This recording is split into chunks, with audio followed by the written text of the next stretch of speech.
Looking for something beyond dinner and a movie? The Pacific Northwest offers plenty of arts and entertainment ideas to spark your next night out. And Art Zone's Nancy Guppy is back with a fabulous lineup. Hey. Hello, my friend. Sweetie. First up, singer-songwriter Ethan Tucker. Tell me more. Yeah, terrific singer-songwriter based here in Seattle. And Ethan has a band. He also, though, plays solo, which he recently did on Art Zone. And we have a clip of that performance. We're going to show that right now so people can get a sense of Ethan.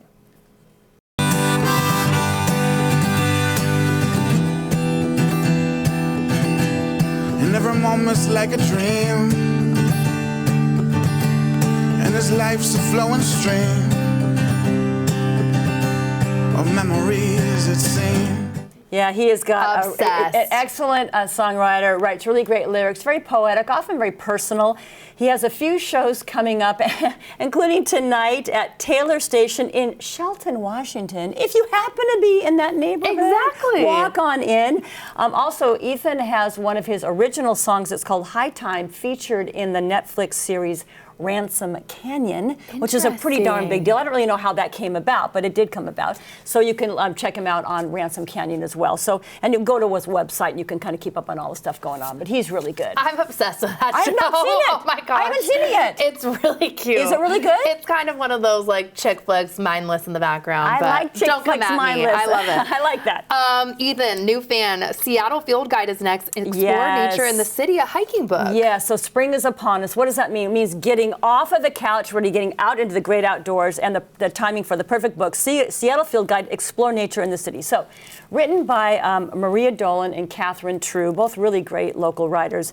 The book features 38 beautiful nature-filled treks that highlight diverse destinations, beaches, forests, gardens, vistas, that kind of thing, along with information about terrain, accessibility, and special instructions on what to see where. Like there's a hike, it's number 12, and it's the Heron Colony, which is near the Ballard Locks on the Magnolia side. It's incredible. All these trees filled with all these heron nests and all these babies. There they are right there.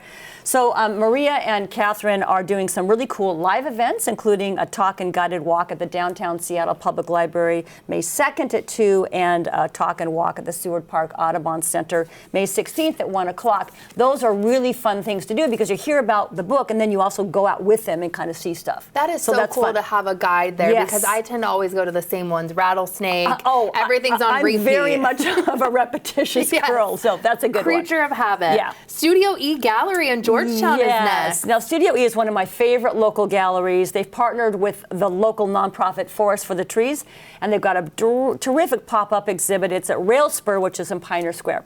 So the exhibit is called Somewhere Right Now, and that refers to the idea of kind of pausing, taking a break to reflect on the, I guess they're calling it an unseen thread that connects us humans to place, to location, to nature, to each other.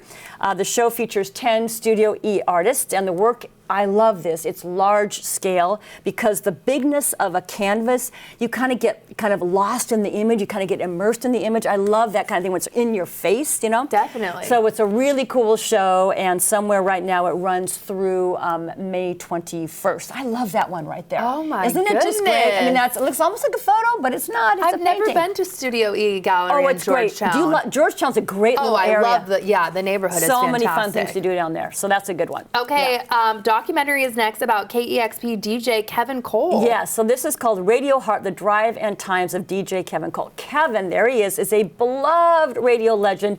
He did the afternoon drive show on KEXP for 25 years. He retired from that daily on-air show a few years ago, but very much still involved with the station and the music scene in general, very loved by all musicians.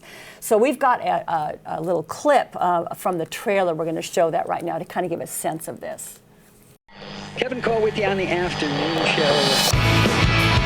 You've got the best mix of people. I mean, it is the top nightclub. Kevin would play a record and he'd kind of look over at me. This cool? You like this one? You're playing songs that people can't even dance to. Oh, this guy's pretty cool. Kevin did what he wanted. Revolution Radio! We were basically silenced by our competition.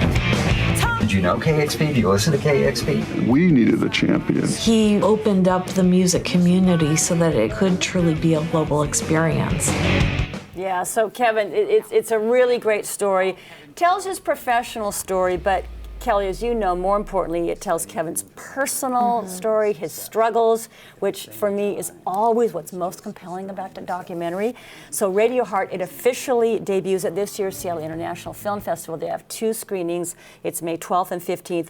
Both of which will sell out. It's the Uptown on Lower Queen Anne, so I highly recommend getting on that as quickly as you can because they will sell out for sure. I love that theater. Yeah, Next up, super personal for you. It's a tribute to an artist and a friend of yours. Yes, it almost makes me cry to think about it. So Dave Bob was a really good friend, and he's a tremendous artist, and he passed away on April 9th. I'm sorry. Dave was a really wonderful watercolorist. He made really beautiful paintings. He had great affection for nature, people, animals. And I think his paintings reflect this reverence he had for life. Dave also had a really strong faith, and after he died, his good friend Kevin Henney wrote these wonderful words, which I want to read. Please. He said, "The writer C.S. Lewis talks about this amazing thing that happens when we grow closer to God, that we actually become more and more our true selves. This miraculous dynamic that the closer we come to divine love, the more we become what we were created to be. We discover our unique selves."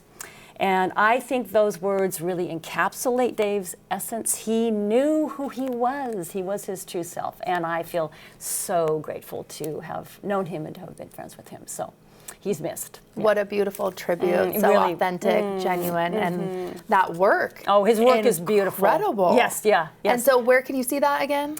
Well, it's actually, there's no show for it, but when there is a show, I will let people know. Because there's like, I think there's like 500 pieces, and his wife Lynn is kind of overseeing all that. So yes, I will let you know. Please. Yeah. Okay. Thank you so much, Nancy, as always. Of course. And you can find Art Zone on Seattle 21 as well as streaming.